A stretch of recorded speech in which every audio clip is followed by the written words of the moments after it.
This One's Wife. First Andrew, next you. In a seismic move, King Charles III has formally stripped his younger brother, Prince Andrew, of all remaining royal titles and privileges as of October the 30th.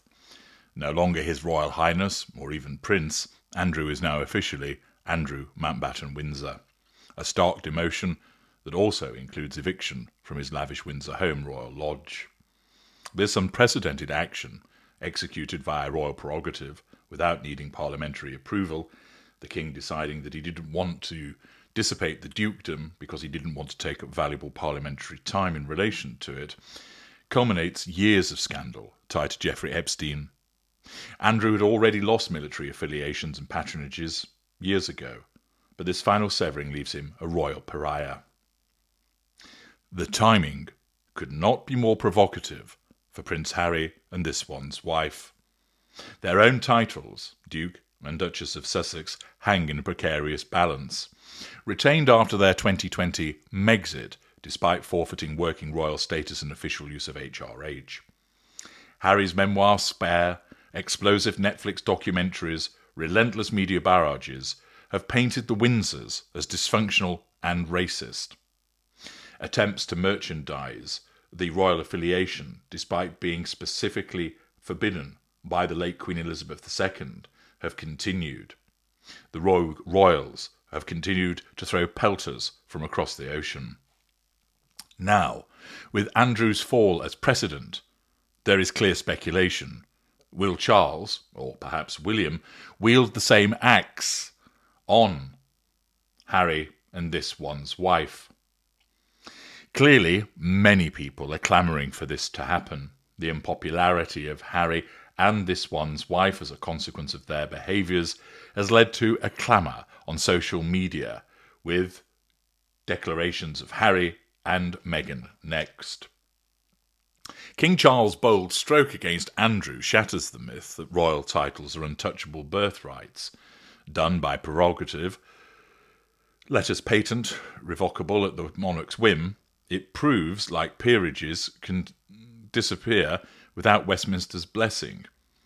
Harry's Sussex dukedom, granted by Elizabeth II in 2018, is similarly vulnerable. No Act of Parliament is needed. William may well be the one that comes to strip them.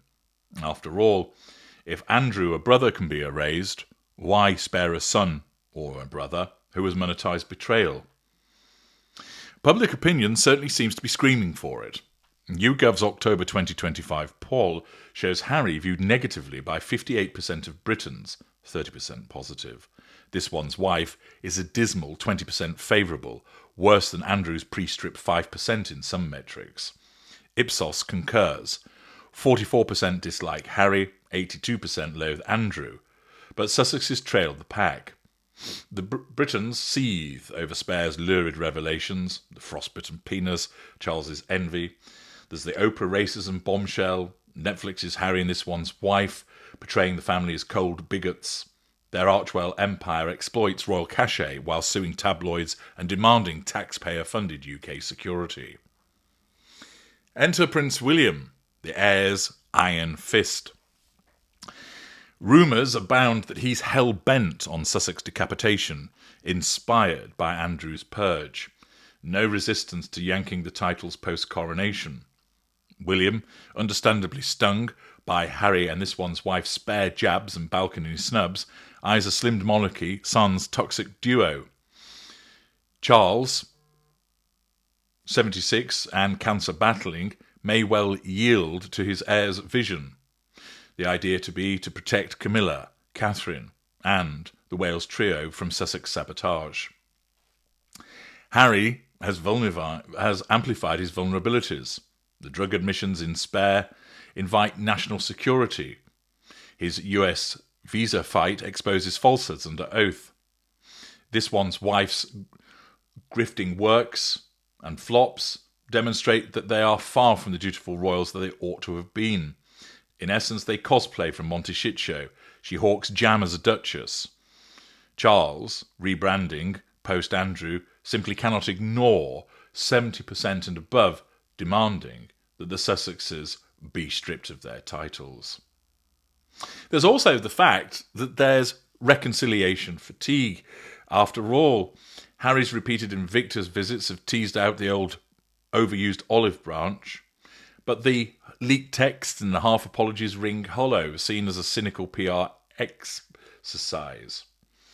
Charles's lodge eviction certainly signals there's no free rides, and this is a clear shot across the bows, a warning shot that has been sent to the Sussexes, which says, he can go, you can go.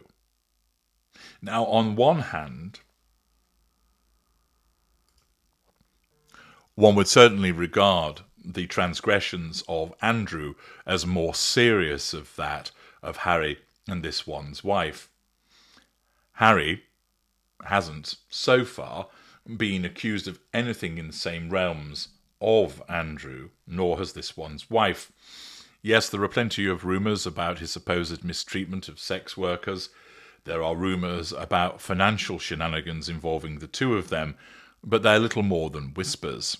Nevertheless, the fact is they are no longer working royals, and their continued behaviours bring the monarchy into disrepute.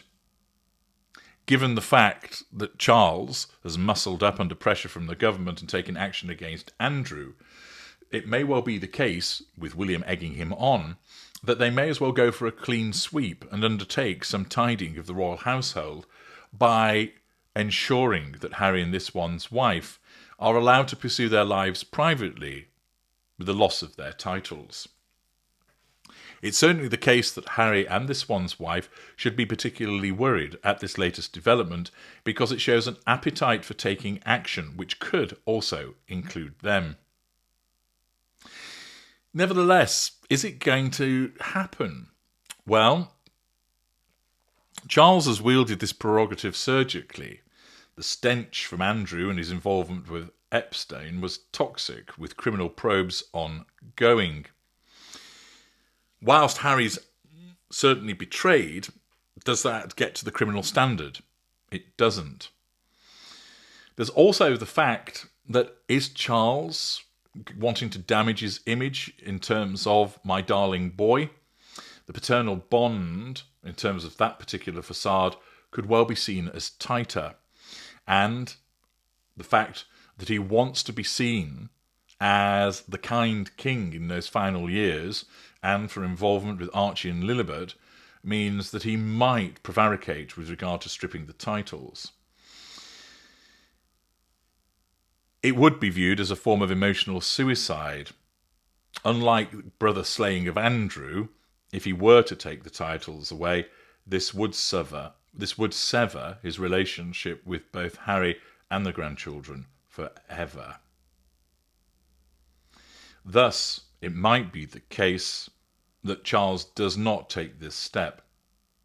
Furthermore, there also has to be taken into account that if they move on it quickly, it actually detracts from the effectiveness of what has been done with Andrew. By allowing Andrew to be made an example of, for this to be held out in isolation, demonstrates the power of the action far greater. There is the potential for dilution if steps are then immediately taken as against Harry and this one's wife. Also, there is a greater risk of them playing the victim because they are bound to, should it be the case that their titles were stripped, suggest that their behaviour has been nowhere near as bad as that of Andrew, and the closer that it takes place to the stripping of Andrew, the easier it is for them to make such comparisons. It may well be the case that Charles, and possibly with the advice of William, decide that they will wait until William comes to the throne for this to be done, so there is distance between what has been done in relation to Andrew, and, undoubtedly, the Sussexes' popularity will continue to diminish, and there'll be further instances that will merit action being taken. Accordingly, whilst it was appropriate as a consequence of the growing pressure in relation to Andrew and the prospect of further revelations to take action now, it may be the case that they decide that they're not yet going to take the action. The fact is there is a considerable risk that remains. And there is a certain advantage, which William may see, in basically pointing, look what happened to Uncle Andrew. If you don't behave yourself, this is what is going to happen to you, in an attempt to cause the Sussexes to behave themselves. Whilst one can understand that William's mind would go that way, ultimately, I don't see that such a threat would be successful. The petulance and dim-wittedness of Harry is such that he is known for throwing his rattle out of the pram repeatedly, and any attempt to cause him to do that, to behave himself by virtue of a threat, is unlikely to be met with the solemn understanding that it merits. For Harry, he simply won't grasp the import of it all, and therefore is unlikely to heed it. For this one's wife, as a narcissist, naturally such a threat would be a considerable threat to her own innate need for control. Her own arrogance and delusion is such that she would think to herself, they daren't. They dare not do that to me. Because, naturally, she would then rank up the victimhood to 11, doing everything she can to talk about how she has been victimised as a consequence of race, and that is what has driven the loss of the title. She will not take it as a serious threat because she doesn't believe that they will go so far as to do it. This is the cockiness and arrogance that is invariably the downfall of the narcissist, particularly one that is unaware in the way that this one's wife is.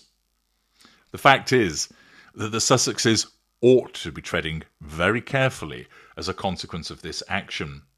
It demonstrates an appetite for protecting the crown, and whilst their offences may not be on the same level as that of Andrew, they've certainly done enough to merit the removal of the titles as a consequence of the fact that they're not working royals, and, unlike Andrew, who had kept his head down, they continue to pop up, although not as serious allegations as those associating Andrew, to cause problems for the monarchy by being a thorn in its side. And therefore there is considerable merit in causing them to be relegated to the position of effectively commoners. I doubt that Charles will actually take that step, given ill health, the proximity of what has been done with Andrew, and his desire to maintain relations with Harry and potentially his grandchildren. I suspect that rather he will use this as a warning shot, but leave it for William to take the action.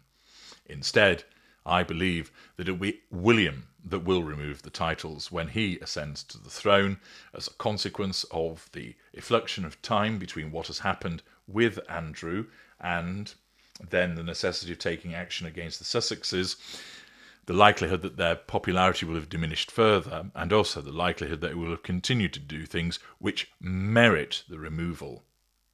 What do you think? Do you think Charles will now move to remove the titles, emboldened by this action against Andrew? Do you agree with me that he won't go that step, that Andrew is enough for now, and it'll be William that will take the action? Or do you think they will never be removed? Do you think they will continue to cling on to them? Let me know your thoughts in the comment section. I'm HG Tudor. Thank you for listening.